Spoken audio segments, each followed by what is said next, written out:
Për dytin vit radhazi në institucionet arsimore të qarkut Shkodër po zhvillohet procesi i vlerësimit të rrezikut. Ky vlerësim po bëhet si në aspektin infrastrukturor ashtu edhe pedagogik. Drejtoria e Zyrës Vendore të Arsimit në Shkodër, Brisile Kadia, tha se pavarësisht sfidave demografike, aktualisht nuk ka asnjë shkollë që rrezikon të mbyllet për shkak të rënies së numrit të nxënësve.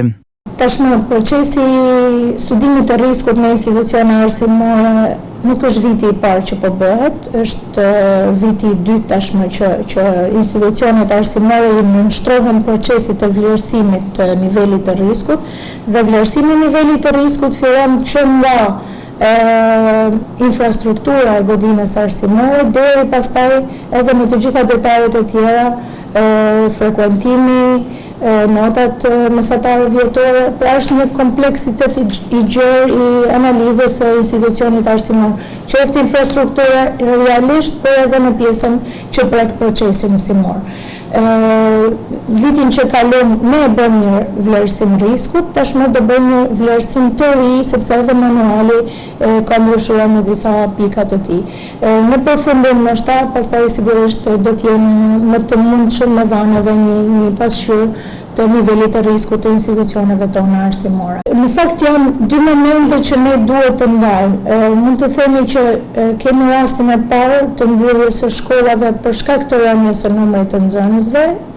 Aktualisht, në fakt ne jemi në fazën e regjistrimeve, po nga sapo kanë filluar regjistrimet me datën 6 dhe do vazhdojnë deri në 31. Por nga një parashikim paraprak që ne kemi bërë, kemi një situatë të qëndrueshme të institucioneve tona arsimore që nuk rrezikojnë të mbyllen.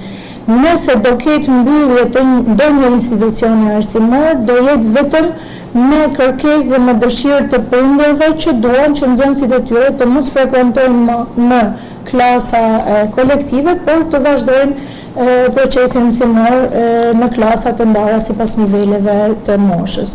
Deri në këtë moment nuk kemi shkolla që rrezikojnë të mbyllen për shkak të rënies së numrit të nxënësve.